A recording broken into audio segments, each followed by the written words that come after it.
கடவுளர் TV நேயர்கள் அனைவருக்கும் அநேக நமஸ்காரங்கள். குரு வக்ரகதியில் இருந்தவர் வக்ர நிவர்த்தி ஆகிறார். அவர் வக்ர நிவர்த்தி ஆகக்கூடிய தேதி என்னன்னு கேட்டிங்கன்னா 11/2/2025 அன்னைக்கு வக்ர நிவர்த்தி பெறுகிறார்.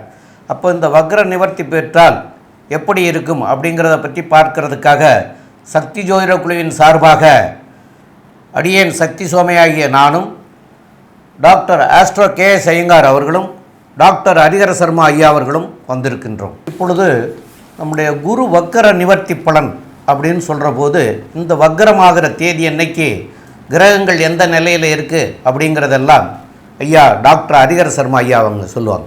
நமஸ்காரம். நிகழும் மங்களகரமான குரோதி வருஷம். குரோதி வருஷத்துலேயும் பார்த்தோம் அப்படின்னாக்க தை மாதம் 29ஆம் தேதி இருக்கிறதுலையே வசந்த கிழமையான செவ்வாய்க்கிழமை அன்னைக்கு குரு வக்ர நிவர்த்தி அடைகிறாரு. குரு ஒவ்வொரு இதுக்கும் ராசிக்கு கிடக்கிறதுக்கு சற்றேறக்குறைய 360 நாள் ஆகும்.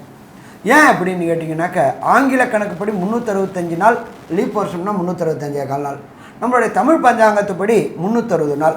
அப்போ சற்றேறக்குறைய 9 நட்சத்திர பாதத்துக்கும் 9×4 36 வருஷம், 360 நாள். இந்த 360 நாளில் அவர் சற்றேறக்குறைய 4 மாதம், சற்றேறக்குறைய 120 நாள் வக்ரத்தில் இருந்துட்டார். வக்ரம் அப்படின்னாக்க பின்னோக்கி செல்வது அல்லது பலம் இழக்கக்கூடிய நாட்கள். இப்போ இந்த பலம் இழந்த நாட்களில் முடிச்சுட்டு திருப்பி குரு தன்னுடைய ரிஷப வீட்டில் பலம் பெறக்கூடிய நாள் அப்படின்றதான் வக்ர நிவர்த்தி நாள். இந்த வக்ர நிவர்த்தி அடையும் பொழுது என்னென்ன நற்பலன்கள் என்னென்ன தீபலன்கள் இருக்குது அப்படின்றத நம்ம விரிவாக ஒவ்வொரு ராசிக்கும் பார்ப்போம். இதை தவிர பார்த்தோம்னாக்க இந்த வக்ரா ஆகி நிவர்த்தி அடைகிற நாளில் என்னென்ன கிரகங்கள் என்னென்ன நிலையில் இருக்கிறாங்க அப்படின்னு பார்ப்போம். காலபுருஷ தத்துவத்தின்படி 2வது இடமான ரிஷபத்தில் குரு பகவான் இருக்கார். அங்கேயே அவர் வக்ர நிவர்த்தி அடைகிறாரு. வக்ர நிவர்த்தி அடைகிறது என்ன இதில் அடைகிறாரு அப்படின்னாக்க ரோகிணி நட்சத்திரத்துக்கு வராரு. அங்கேயே 90 நாள், அதாவது 90 நாள் இருக்க போகிறாரு.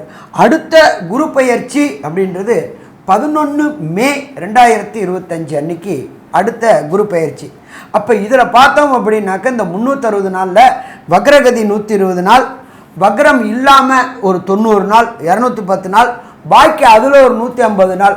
அப்போ டோட்டலாக பார்த்தா 240 நாள் குரு வக்ரம் இல்லாமல் இருந்தது, 120 நாள் வக்ரத்தோடு இருக்கிறது. வக்ர பலன்களை நீங்கள் இப்போ இந்த காலகட்டங்களில் அனுபவிச்சிருப்பீங்க. வக்ரம் பலம் இழந்தது. இப்போ வக்ரம் நிவர்த்தி ஆகக்கூடிய காலகட்டங்களில் என்னென்ன நற்பலன்கள் பார்ப்போம். காலபுருஷ தத்துவத்தின்படி 2வது ராசியான ரிஷபத்தில் குரு பகவானும், 3வது இடமான மிதுனத்தில் செவ்வாய் பகவானும், 6ஆம் இடமான கன்னியில் கேது பகவானும், இதை தவிர பெயர் அன்னைக்கு சூரிய பகவான் மகர சங்கரமணத்தில் மகரத்திலையும், புத பகவானும் சனி பகவானும் கும்பத்திலையும், சுக்கிரனும் ராகுவும் காலபுருஷ தத்துவத்தின்படி 12வது ராசியான மீனத்திலையும் இருக்கிறாங்க. இதில் என்ன ஒரு விசேஷம் அப்படின்னாக்க சுக்கிர பகவானை பொறுத்தளவுக்கு பரிவர்த்தனை யோகம் பெற்றிருக்கிறாரு. குருவோடைய வீட்டில் சுக்கிரனும், சுக்கிரனோட வீட்டிலேயே குருவும். அப்போ இதுக்கு என்ன பலன் அப்படின்னாக்க அந்தந்த கிரகங்கள் அந்தந்த இடத்துல ஆட்சி பெற்றதற்கு சமானம். அப்போ தனக்காரனான குரு, கலத்திரக்காரனான சுக்கிரன் அந்தந்த வீட்டில் ஆட்சி பெற்று பலம் பெற்று இருக்கிறாங்க. இந்த வக்ர நிவர்த்தி முடிஞ்ச விட்டு திருமண தடைகள், கடந்த காலகட்டங்களில் குரு வக்ரமாக இருந்ததுனால திருமண தடைகள் தாமதங்கள் ஏற்பட்டு இருந்த அத்தனை பேருக்குமே திருமண தடைகளும் தாமதங்களும் விலகக்கூடிய காலகட்டங்கள். சரி, இதை தவிர இந்த குரு நிவர்த்தி அடையக்கூடிய காலகட்டங்களில் நாம் செய்ய வேண்டிய எளிய பரிகாரங்கள் என்னென்ன, எல்லா ராசிக்காரங்களுமே இந்த சொல்லக்கூடிய எளிய பரிகாரங்களை செய்யலாமா? செய்யலாம். அது என்னென்ன எளிய பரிகாரம் அப்படின்றத டாக்டர் ஆஸ்ட்ரோ கே.எஸ். ஐயங்கார் அவங்க விரிவாகவும் விளக்கமாகவும் சொல்லுவாங்க. ஐயா, அற்புதமாக சொன்னீங்க. அதாவது குரு வக்ர நிவர்த்தி காலகட்டம்னு பார்த்தேன்னா இப்போ ஒரு 90 நாள் இருக்கார். அதாவது குரு ஒரு ராசிக்கும் ஒரு வருஷம் இருக்கக்கூடிய காலகட்டம். பொதுவாகவே 5ஆம் இடம், குருவிலிருந்து 5ஆம் இடத்துல சூரியன் இருந்து அவர் 8ஆம் இடம் 7ஆம் இடத்தை தாண்டி வரக்கூடிய காலகட்டத்தில் வக்ர நிவர்த்தி அடைகிறார். 9ஆம் இடம் வரக்கூடிய இடத்துல சூரியன் வரக்கூடிய இடத்துல வக்ர நிவர்த்தி அடைகிறார். இப்போ பார்த்தாலேனால் குரு வக்ர நிவர்த்தி அடைகிறார், பெரிய விசேஷம்.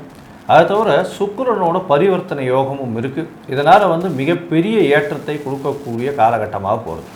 இந்த காலகட்டத்தில் சில ராசிக்காரர்களுக்கு சற்று பிரச்சனைகள் இருக்கக்கூடும். அவர்களுக்கு பார்த்தீங்கன்னா எளிய பரிகாரம் அப்படின்னு சொல்லக்கூடியது குரு காயத்ரி மந்திரத்தை சொல்கிறது ரொம்பவும் நல்லது.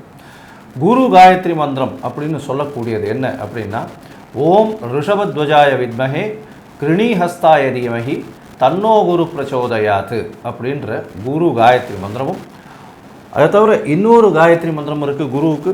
அது ஓம் குருதேவாய வித்மஹே பிரம்மானந்தாய தீமஹி தன்னோ குரு பிரச்சோதயாத்து அப்படின்ற இந்த குரு காயத்ரி மந்திரத்தை ஒரு நாளைக்கு 3 முறையாவது சொல்லிட்டு வர்றதன் மூலியமாக உங்களுடைய பிரச்சனைகள் படிப்படியாக, அதாவது சூரியனை கண்ட பனி போல விலகக்கூடிய காலகட்டமாக இருக்கும். அதை தவிர பார்த்தேனால் இந்த சின்ன ஸ்லோகம்னு சொல்லக்கூடிய குரு பிரம்மா குரு விஷ்ணு குரு தேவோ மகேஸ்வரா குரு சாக்ஷாத் பரபிரம்மா தஸ்மை ஸ்ரீ குரவே நமஹா அப்படின்னு சொல்லக்கூடிய இந்த ஸ்லோகத்தையும் 3 தரம் ஒரு நாளைக்கு சொல்லிட்டு வர்றதன் மூலியமாகவும், அருகில் இருக்கக்கூடிய குரு பகவான் இல்லைன்னா தட்சிணாமூர்த்திக்கு நெய் விளக்கு 3 விளக்கு வியாழக்கிழமை போடுறதன் மூலியமாகவும், மஞ்ச வஸ்திரங்கள் தானம் கொடுக்கறதும் மஞ்சள் கலர் பழங்கள் தானம் கொடுக்கறதன் மூலியமாகவும் நிச்சயமாக இந்த குருவினால் ஏற்படக்கூடிய பிரச்சனைகள், குருவினால் ஏற்படக்கூடிய தடங்கல்கள் நிச்சயமாக இந்த மேஷம் முதல் மீனம் வரை இருக்கக்கூடிய ராசிக்காரர்களுக்கு விலகும்.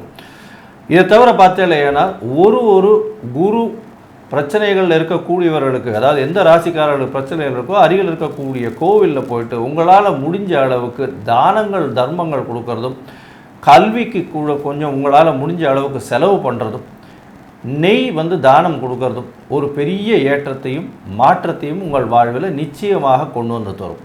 இப்போது மேஷம் முதல் மீனம் வரை ஒரு ராசியாக குருவினுடைய வக்ர நிவர்த்தி என்ன ஒரு பெரிய மாற்றத்தை ஏற்படுத்தும் அப்படின்றத ஒன்றொன்னா பார்க்கலாம். அன்பார்ந்த தனுர் ராசி அன்பர்களே, உங்களுடைய ராசிநாதனான குரு பகவான் சற்றேறக்குறைய 4 மாதம் 120 நாள் வக்ரகதியில் இருந்து பலம் இழந்து இருந்தார். இப்போ தான் அவர் தன்னுடைய பலத்துக்கு வரார். வக்ரம் அப்படின்னா பின்னோக்கி செல்வது அல்லது பலம் இழப்பது. ராசிநாதன் எப்போ பலம் இழந்துட்டார் அப்படின்னாலே தனுர் ராசியை பொறுத்தளவுக்கு கெட்டாலும் மேன்மக்களே, சங்கு சுட்டாலும் வெண்மை தரும். இவங்க எப்பொழுதுமே இவங்களுடைய தனுர் ராசியை பொறுத்தளவுக்கு ஹைஃபை ப்ரொஃபைலாக இருப்பாங்க. திங்க் எல்லாமே பிக் திங்கிங்காக இருப்பாங்க. எல்லாமே பொறுத்தளவுக்கு அம்பானி ரேஞ்சு அதானி ரேஞ்சு தான் திங்க் பண்ணுவாங்க. கீழே உள்ள ரேஞ்சுக்கு திங்க் பண்ண மாட்டாங்க. இவங்களை பொறுத்தளவுக்கு இந்த கையில் கோடி ரூபா, இந்த கையில் மரியாதை அப்படின்னா கோடி ரூபாயை உதாசீனப்படுத்திடுவாங்க. மரியாதையை எதிர்பார்க்கக்கூடியவர்கள் தனுர் ராசிக்காரர்கள். அப்படியேற்பட்ட தனுர் ராசிக்காரர்களுக்கு கடந்த 120 நாளாக ராசிநாதன் வக்ரம் இருந்ததுனால சில தேவையற்ற அவமானங்கள், சில தேவையற்ற சங்கடங்கள் எல்லாமே இருந்துகிட்டு. இதை தவிர 7.5 சனியும் போட்டு ஆட்டி படைச்சிட்டு இருந்துச்சு கடந்த காலகட்டங்களில். இப்போ எல்லாருமே அதை விட்டு வெளியில் வரப்போகிறாங்க. குரு வக்ர நிவர்த்தி அடைகிறாரு. சாமி கரெக்டு சாமி, ஆனால் அவர் 6ஆம் இடத்துல இல்லை சாமி வக்ர நிவர்த்தி அடைகிறாரு. குரு மறையக்கூடாதுன்னு சொல்லுவாங்களே, தனக்காரம் மறையக்கூடாதுன்னு சொல்லுவாங்களே, மறைஞ்சு போயிட்டுல இது பண்ணுறாரு. அப்போ எப்படி சாமி சொல்கிறீங்க? ஒரு ப்ராப்ளம் இல்லை. 6க்கு உண்டான அதிபதியான சுக்கிர பகவான் 4இல் உச்சம் பெற்றுட்டு பரிவர்த்தனை யோகம் பெறாரு. அப்போ அந்த குருவும் சரி அந்த சுக்கிரனும் சரி கடுமையான வலு பெறுறாங்க. அப்போ வலு பெறும் பொழுது கேட்ட இடத்துல பணம், தொட்ட இடத்துல பொன்னாக்கக்கூடிய வாய்ப்புகள் இந்த காலகட்டங்களில் தனுர் ராசி என்பவர்களுக்கு கிடைக்குமா? கிடைக்கும். சரி, அடுத்தது குருவுடைய பார்வைகள் இருக்குது. குருவுக்கு பொறுத்தளவுக்கு நின்ற இடத்தையும் வலுப்படுத்துவார், பார்க்குற இடத்த அதோட வலுப்படுத்துவார். அப்படி பார்க்கும்பொழுது அவர் நின்ற இடம் 6ஆம் இடம். 6ஆம் இடம் அப்படின்றது ஜோதிட சாஸ்திரத்தில் ரண ரோக சத்ருஸ்தானம் அப்படிம்போம். கடந்த காலகட்டங்களில் இந்த தனுர் ராசியை சேர்ந்தவங்களுக்கு மன கிளேச்சமங்கள், மென்டல் டிப்ரெஷன், மென்டல் டிஸ்டர்ப்டு, பணத்துக்கு முடையினால் அவமானங்கள், அசிங்கங்கள், நீங்கள் கொடுத்த கடனும் வராமல் நீங்கள் வாங்கின கடனையும் கொடுக்க முடியாமல் பணம் லாக் ஆகி அசிங்கங்கள், அவமானங்கள் எல்லாமே நிகழ்ந்துட்டு இருந்துச்சு. அப்படி நிகழ்ந்த அத்தனை தனுர் ராசி என்பவர்களுக்கும் குரு வக்ர நிவர்த்தி ஆகி 6ஆம் இடத்தை வலுப்பெறதுனால கேட்ட இடத்துல பணம் கிடைக்குமா? கிடைக்கும். தண்ணியாக கொட்டும். அப்போ ஃபஸ்ட்டு நமக்கு க்ரெடிபிலிட்டி கூடுது. க்ரெடிபிலிட்டி கூடினாதான் ஒருத்தவங்க எதை வச்சு பார்ப்பாங்க அப்படின்னாக்கா அவங்க போட்டிருக்கிற ஆடை ப்ளஸ் கொடுக்கக்கூடிய சொல்ல காப்பாற்றக்கூடிய தன்மை இருந்தால் தான் பணமே கிடைக்கும். அப்போ உங்களுடைய க்ரெடிபிலிட்டி கூட ஆரம்பிக்கும். 6ஆம் இடம் வலுப்பெற கிரெடிபிலிட்டி கூட ஆரம்பிக்கும் போது கேட்ட இடத்துல பணம் கிடைக்கும். கடந்த காலகட்டங்களில் ரணரோகத்தினால சத்துருக்கள் ரணரோகம் இருந்துச்சு, உடல் உபாதைகள் இருந்துச்சு, அதனால் அவதிப்பட்டு இருந்தீங்க. அதுவும் பார்த்தீங்கன்னாக்க மென்டல் டிப்ரெஷன் அதிகமாக இருந்துச்சு. தேவையற்ற கவலை, தேவையற்ற பதற்றம், தேவையற்ற பயம் எல்லாமே தனுர் ராசிக்காரங்களுக்கு இருந்துச்சு. அதுவும் கடந்த 4 மாதம் பொறுத்தளவுக்கு ரொம்ப கஷ்டப்பட்டு இருந்தாங்க. எடுத்த முயற்சிகள் அத்தனையுமே தோல்வியாக போக ஆரம்பிச்சிருச்சு. ஒரு லைசன்ஸ் எடுக்கணும்னு முயற்சி எடுத்தாங்கன்னா கூட லைசன்ஸ் வருமா வராதா, கிடைக்குமா கிடைக்காதா அப்படின்னு இருந்துருச்சு. அரசுக்கும் உங்களுக்கும் லிட்டிகேஷன்ஸ், வம்பு வழக்குகள் பிரச்சனை இருந்துச்சு. அத்தனை பிரச்சனையும் இந்த வக்ர நிவர்த்தி அடையக்கூடிய 11/2/2025 11/5/2025 வரையிலும் அமோகமாக இருக்குமா? அமோகமாக இருக்கும், பயப்பட வேண்டாம். அடுத்தது குருவுடைய பார்வை விழக்கூடியது. எல்லா கிரகங்களுக்கும் விசேஷ பார்வை கிடையாது, சதசப்தம பார்வை உண்டு. 3 கிரகங்களுக்கு மட்டும்தான் விசேஷ பார்வை உண்டு. அது 1 சனி பகவான், 2 அங்கார பகவான், 3 குரு பகவான். ஒரு சில பேர் ராகு கேதுவுக்கு 3 பார்வைகள் உண்டும்பாங்க. அது ஜோதிட சாஸ்திரத்தில் பாரம்பரியத்தில் வரவங்க சொல்லுவாங்க. 3ஆம் பார்வையும் 11ஆம் பார்வையும் ராகுக்கும் கேதுவுக்கும் உண்டு அப்படிம்பாங்க. அப்படி இருக்கக்கூடிய காலகட்டங்களில் குருவுடைய விசேஷ பார்வை உங்களுடைய ராசியோடைய 10ஆம் இடமான கன்னியை பார்க்குறார். தொழில் செய்யக்கூடியவங்களுக்கு தொழிலில் தொடர் முன்னேற்றம் இருக்கும். அது என்ன சாமி தொடர் முன்னேற்றம்? நீங்கள் போட்ட எஃபெக்ட் எல்லாமே இந்த 90 நாளில் முன்னேற்றம் இருக்கும். வேலை கிடைக்காம இருந்த தனுர் ராசி என்பர்கள் தன்னுடைய படித்த படிப்புக்கு வேலை கிடைக்காம திண்டாடிக்கிட்டு இருந்த அத்தனை என்பவர்களுக்கும் படித்த படிப்புக்கு உண்டான வேலை கிடைக்கும். அது என்ன சாமி படித்த படிப்புக்கும் அதுக்கும் என்ன சாமி தொடர்பு சொல்கிறீங்க? ஏன்னு கேட்டிங்கன்னா கன்னியா ராசி அப்படின்ற பொறுத்தளவுக்கு அதிபதி புதனை பொறுத்தளவுக்கு நம்ம ஜோதிட சாஸ்திரத்தை சொல்லியிருக்கிறது கல்விக்காரகன். அப்போ அந்த கல்விக்காரகனை குரு பகவான் பார்க்கும்போது படித்த படிப்புக்கு உண்டான உத்தியோகம். ஒரு சில பேர் படிப்புக்கும் உத்தியோகத்துக்கும் சம்மந்தம் இல்லாமல் வேலை பார்த்துட்டு இருந்தாங்க. அப்படி வேலை பார்த்துட்டு இருந்த தனுராசி என்பவர்களுக்கு படித்த படிப்புக்கு உண்டான உத்தியோகம். அதுவும் பார்த்தீங்க அப்படின்னாக்க இந்த BCom, MCom, CA, ICWA, ACS போன்ற பட்டய கணக்காளர்கள் படிக்கிற குழந்தைகள் அத்தனை பேருக்கும் இந்த தனுராசியை சேர்ந்தவங்களுக்கு நீங்கள் எதிர்பார்த்ததுக்கு மேலே அதிகமான மார்க் வரும். அதிகமான மார்க் அப்படின்னா அக்ரிகேட் மார்க்கு. நீங்கள் சப்ஜெக்ட் எழுதினீங்கனாலும் பாஸ் மார்க் 40, அக்ரிகேட் மார்க்குன்றது 200 தாண்டி கண்டிப்பாக வெற்றி அடையக்கூடிய வாய்ப்புகள் உண்டு. கணித தொடர்புடைய அத்தனை படிப்புகளும் குரு சம்பந்தப்பட்ட படிப்புடையவர்கள், ஆசிரியர்கள், பேராசிரியர்கள், இடைநிலை ஆசிரியர்கள், டிபார்ட்மெண்ட் ஹெச்ஓடி இவங்க எல்லாருக்குமே வெற்றி கிடைக்கக்கூடிய வாய்ப்புகள் உண்டு. அரசு துறைகளுக்கு முயற்சி செய்யக்கூடிய தனுர் ராசி என்பவர்களுக்கு அரசு தொடர்பு வேலையும் கிடைக்கக்கூடிய வாய்ப்புகள் உண்டு. 1 யூபிஎஸ்சி, 2 டிஎன்பிஎஸ்சி. யூபிஎஸ்சி அப்படின்றது மத்திய தேர்வு வாரியம் எழுதக்கூடியது. ஐஏஎஸ், ஐபிஎஸ், ஐஎஃப்எஸ் போன்ற எக்ஸாம் எழுதக்கூடிய அத்தனை தனுராசி என்பவர்களுக்கும் படித்த படிப்புக்கு உண்டான வேலை கிடைக்கும். அதே போல் தமிழகத்தை பொறுத்தளவுக்கு டிஎன்பிஎஸ்சி எழுதக்கூடிய மாணவர்களுக்கு கிரேட் 1, கிரேட் 2 மற்றும் கிரேட் 3, கிரேட் 4 பாடி எழுதக்கூடிய மாணவர்களுக்கு கண்டிப்பாக அரசு தொடர்புடைய வேலைகள் கிடைக்கக்கூடிய வாய்ப்புகள் உண்டு. தனியார் நிறுவனத்தில் பொறுத்தளவுக்கு ஹெட் ஆஃப் த டிபார்ட்மெண்ட் இருக்கக்கூடிய வாய்ப்புகள் உண்டு. டீம் லீடராக இருக்கக்கூடிய வாய்ப்புகள் உண்டு. ஸோ மொத்தத்தில் பார்த்தோம் அப்படின்னு சொன்னாக்க தனுர் ராசி என்பவர்களுக்கு இந்த குரு வக்ர நிவர்த்தி மூலியமாக ஏற்றமாக இருக்குமா? ஏற்றமாக இருக்கும். இதை தவிர குரு நின்ற இடம் பார்த்த இடத்தை வலுப்படுத்துவார்னு சொன்னோம். அவருடைய 9ஆம் பார்வை என்னென்ன பலத்தையும் 5ஆம் பார்வை என்னென்ன வளத்தையும் கொடுக்கும் அப்படின்றத அஸ்ட்ரோ டாக்டர் KS ஐயங்கார் அவங்க விரிவாகவும் விளக்கமாகவும் சொல்லுவாங்க. ஐயா அற்புதமாக சொன்னீங்க ஐயா. அதாவது குரு 6ஆம் இடத்தில் இருக்கிறார். இதன் மூலியமாக ருணரோக சத்ருஸ்தானத்தில் ராசியின் அதிபதியே போய் இருக்கிறதுனால உடல்நிலையில் சற்று பின்னடைவு இருக்குமோ அப்படின்னு ஒரு யோசனை வரும். இருந்தாலும் பரிவர்த்தனை யோகம் பெற்று இருப்பதனால உங்களுடைய சுகங்களுக்கு பாதிப்பு வரக்கூடிய வாய்ப்புகள் நிச்சயமாக இல்லை. ராசிக்கு 4ஆம் இடத்தில் பரிவர்த்தனை ஆறுறதுனால கண்டிப்பாக தாயின் உடல்நிலையில் நல்ல ஒரு ஏற்றம் இருக்கும். படிக்கக்கூடிய மாணவியர்களுக்கெல்லாம் நல்ல ஒரு ஏற்றம் கிடைக்கக்கூடிய காலகட்டம். புதிய வீடு மனை வாங்கக்கூடிய பாக்கியம் உண்டாகும். அதனால் புதிய கடன்கள் உருவாகக்கூடிய வாய்ப்புகள் நிச்சயமாக உண்டு. புதிய தொழில் அமையக்கூடிய வாய்ப்புகள் நிச்சயமாக உண்டு. தொழிலுக்காக புதிய கடன் வாங்கக்கூடிய வாய்ப்புகளும் நிச்சயமாக இருக்கும். இந்த காலகட்டத்தில் பார்த்தீங்கன்னா குரு உங்களுடைய ராசிநாதன் 6ஆம் இடத்தில் இருந்து வக்கர நிவர்த்தியாகி உங்களுடைய ராசிக்கு 10, 12 மற்றும் 2ஆம் இடத்தை பார்க்கறதுனால பண வரவிற்கு பஞ்சம் இருக்காது. ஏன்னா தன காரகன் தனஸ்தானத்தையே பார்க்கறது பெரிய விசேஷம். இதை தவிர பார்த்தோம்னா அவர் உங்களுடைய ராசிநாதனே ஆறார். அதனால் பண வரவு வந்து எண்ணெய் வந்து கொட்டுற மாதிரி கண்டினியூஸாக அப்படியே கொட்டிகிட்டே இருக்கும், பிசுறு எதுவும் இல்லாமல். எண்ணெய் டேங்க்லேருந்து அதாவது தண்ணி கொட்டிச்சுன்னா பிசுறு வரும், ஆனால் எண்ணெய் கொட்டிச்சுன்னா அப்படியே டியூப் மாதிரி தான் தெரியும். அந்த மாதிரி பண வரவு கண்டினியூஸாக இருந்து கொண்டே இருக்கும், கவலைப்பட தேவையில்லை. தொழிலில் பெரிய அபிவிருத்தி இருக்கும். அதை தவிர பார்த்தோம்னா குடும்பத்தில் நல்ல ஒரு மகிழ்ச்சியான காலகட்டமாக இருக்கும். குடும்பத்தில் சுப செலவுகள் வரும், வெளிநாடு போகக்கூடிய பாக்கியம் இருக்கும், பேச்சில் நல்ல நளினம் இருக்கும், அடுத்தவங்களை பேசி கவரக்கூடிய வாய்ப்புகள் மிகவும் அதிகமாக இருக்கும். கணவன் மனைவிக்குள்ள நல்ல ஒரு அந்யோன்யம் இருக்கும், நல்ல தூக்கம் வரும். ஏன்னா உங்களுடைய அயன சயன போக ஸ்தானத்தையே குரு பார்க்குறார். அதனால் வந்து பார்த்தோம்னா தூக்கம் நல்லபடியாக இருக்கக்கூடிய காலகட்டம். இந்த காலகட்டத்தில் பார்த்தோம்னா தொழிலில் பெரிய அபிவிருத்தி, தொழில் சம்பந்தமாக வெளிநாடு போகக்கூடிய வாய்ப்பு, தொழில் சம்பந்தமாக வெளிநாட்டிலிருந்து இன்வெஸ்ட்மெண்ட் அதாவது மூலதனம் வரக்கூடிய வாய்ப்பு, இம்போர்ட் எக்ஸ்போர்ட் பண்ணக்கூடிய வாய்ப்பு, இதெல்லாம் வந்து ரொம்ப அதிகமாக இருக்கக்கூடிய காலகட்டமாக அமையும். குடும்பத்தில் பார்த்தீர்களேயானால் கணவன் மனைவிக்குள்ள நல்ல ஒரு அந்யோன்யம் இருக்கக்கூடிய வாய்ப்பு, குடும்பத்தில் நல்ல சுப தருணங்கள் வரும். வேலை அதாவது புதுசாக வந்து வீடு மனை வாங்கி வீட்டுக்கு உண்டான செலவுகள் கொஞ்சம் அதிகமாக பண்ணக்கூடிய காலகட்டமாக இருக்கும். இந்த காலகட்டத்தில் பார்த்தீங்களேனால் எல்லா விதமான சௌக்கியங்களும் உங்களுக்கு வந்து சேரக்கூடிய காலகட்டம். இருந்தாலும் உங்களுடைய தசாபுக்தி காலங்கள் எப்படி இருக்குது, அதாவது அந்தரம் சூக்ஷ்மம் இதெல்லாம் வந்து நல்லபடியாக இருந்ததே ஆனால் இந்த விஷயங்கள் எல்லாமே பிரதிபலிக்கும்.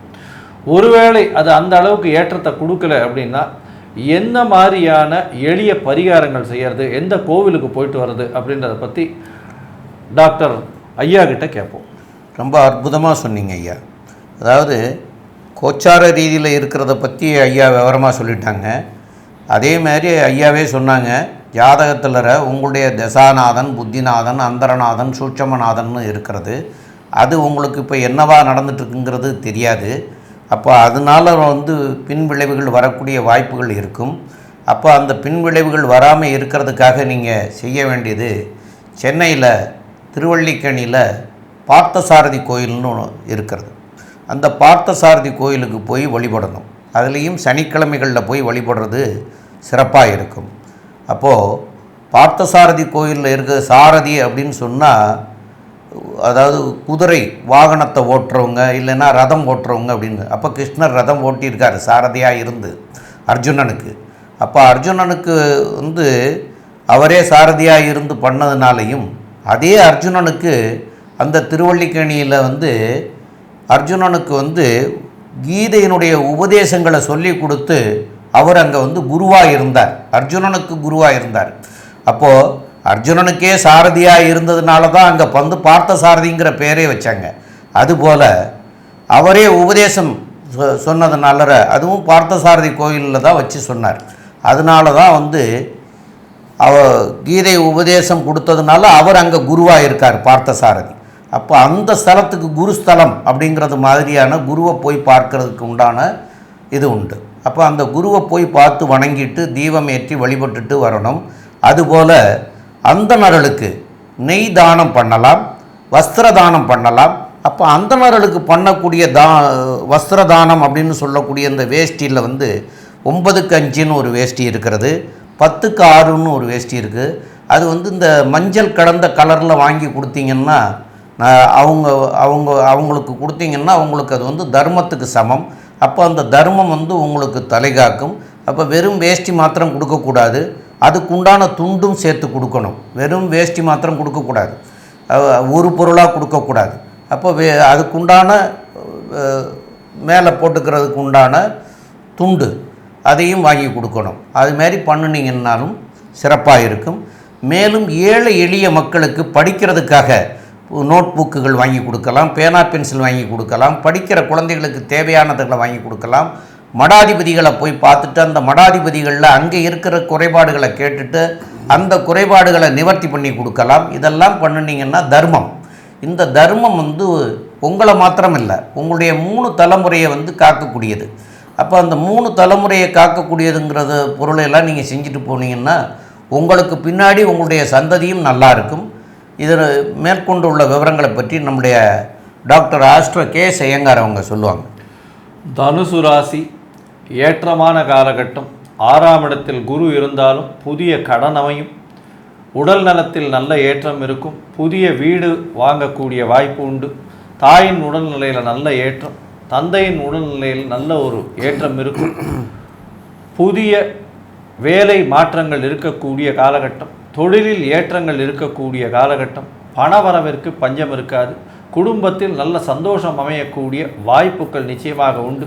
வெளிநாடு, வெளியூர், வெளிமாநிலம் செல்லக்கூடிய பாக்கியம் உண்டு. மூலதனம், தொழிலுக்கு மூலதனம் வெளிநாட்டிலிருந்து வரக்கூடிய வாய்ப்பு. தொழில் மூலியமாக வெளிநாடு போய் வரக்கூடிய வாய்ப்பு. படிக்கக்கூடிய மாணவர்களுக்கு நல்ல ஒரு ஏற்றம் இருக்கக்கூடிய காலகட்டம். போட்டித் தேர்வில் நல்ல ஒரு ஏற்றம் இருக்கக்கூடிய காலகட்டம்.